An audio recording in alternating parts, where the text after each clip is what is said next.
When it came to my ownership of the Neo Geo, I really only wanted a Neo Geo so I could play Samurai Showdown at home. But owning the world's most powerful 16-bit console of the time and only having one game would be a bit silly. And so, I decided I would pick up various other games for the system, providing the price was right.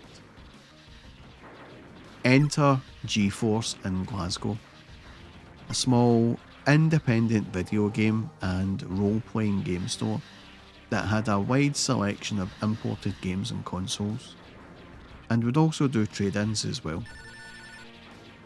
Someone there must have traded in a Neo Geo and a ton of games there, because when I was in that shop one day, I noticed a whole shelf full of Neo Geo games, and all for about £30 or less.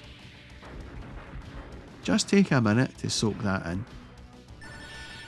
£30 or less for a Neo Geo game. Now that's a bargain. I don't think the store owner quite knew what they had.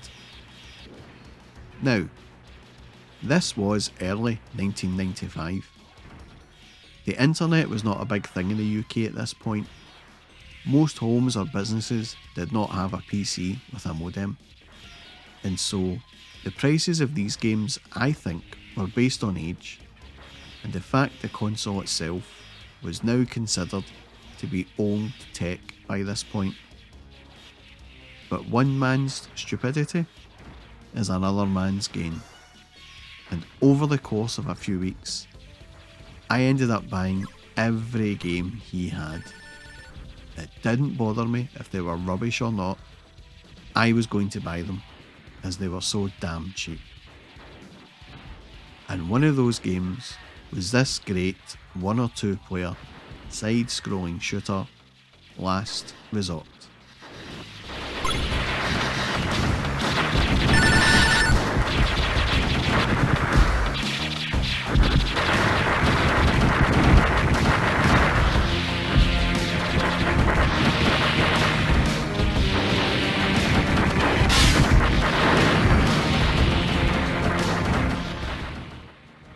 The object of the game is to fight through 5 stages and destroy the end stage bosses by aiming for their weak points. The player manoeuvres both a cyberjet and an indestructible robot drone which acts both as a shield against small projectiles, just like an R-Type, and an additional weapon with multi-directional fire and concussion launch capabilities, whatever they are. The robot drone can be toggled to a stop track position or to rotate around the cyberjet.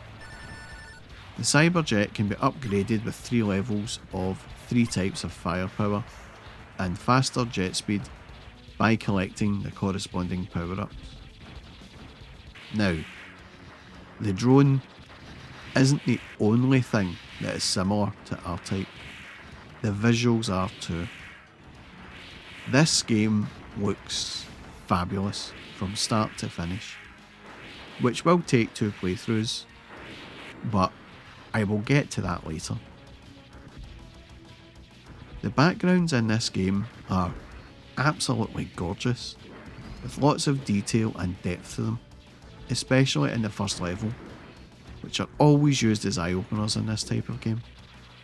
Is the cityscape in the background, which looks like it was lifted from the Akira movie.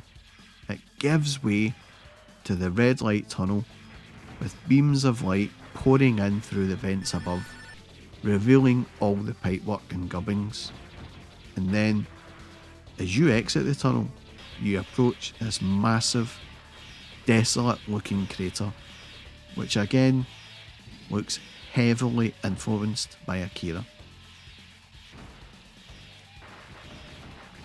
You then get treated to some really nice sprite scaling as the enemy awakens from the crater and zooms in to attack, and all of it is really smooth and crisp. With each level having a distinct look to the game, none of it disappoints.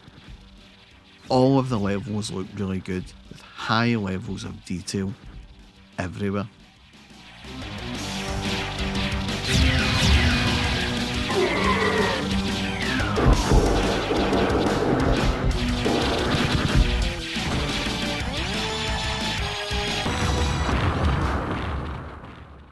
The sprites do lack some detail, especially the smaller ones, such as the player-controlled craft. But the enemies look excellent, especially when shot and you see the pilot getting ejected out and falling to the ground below. Overall, I would say the visuals are of an exceptionally high standard on this game and still hold up to this day. The end of level bosses look just amazing. The first level boss reminds me of the boss in Gynog that spit the heart out to attack, but this time it's more cybernetic.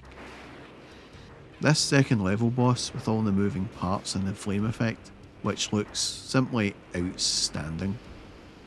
The level 3 boss is so large it takes 2 screens just to display him.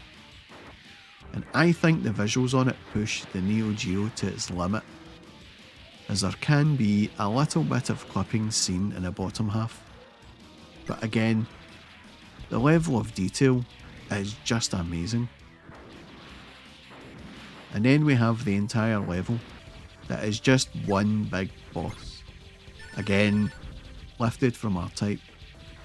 But it should come as no surprise that a lot of this game is lifted from R-Type, as a few of the devs on this game used to work at Irem, who of course made R-Type.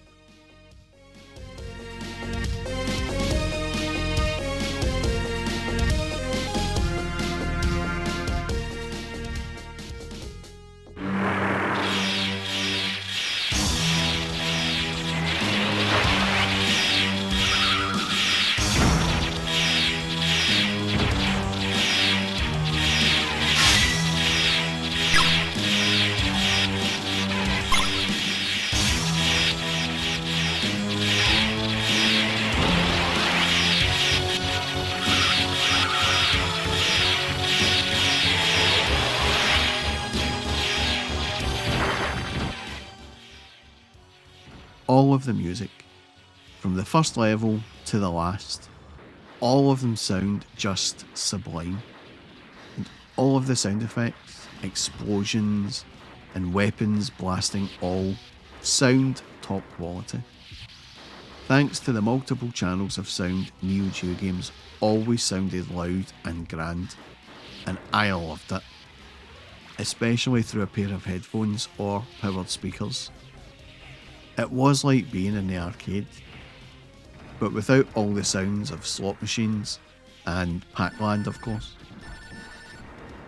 And when it comes to playing the game, while there are a lot of similarities between this and R-Type, it doesn't really play like R-Type. To look at it and just dismiss it as another R-Type clone would be a mistake, as Last Resort plays like its own game. For a start, the probe or drone always returns immediately when it's sent out.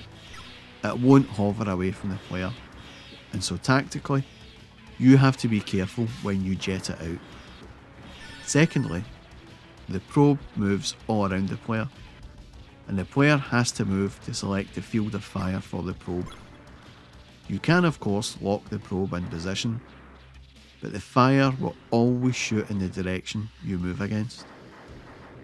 When you send the probe out, you can send it out a short distance and have it act rapid fire like, or you can send it out for a good bit to get enemies further away.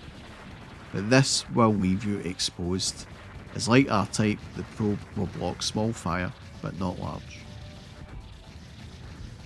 The game is challenging, very challenging in fact, and when you complete it, you have to do it all over again, which is such a cheap move in my opinion. But others seem to like that approach. It's just not my kind of thing.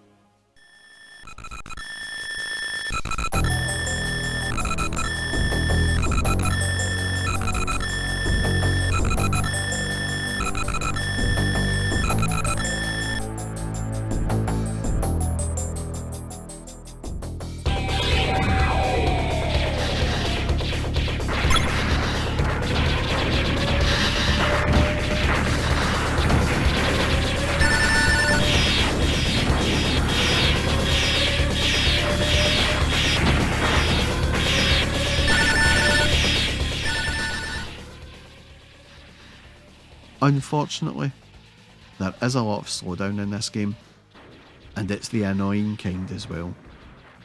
It really was surprising to see this amount of slowdown, especially in the Neo Geo, which was essentially an arcade machine at home. But I guess SNK really pushed the machine to the max in this game.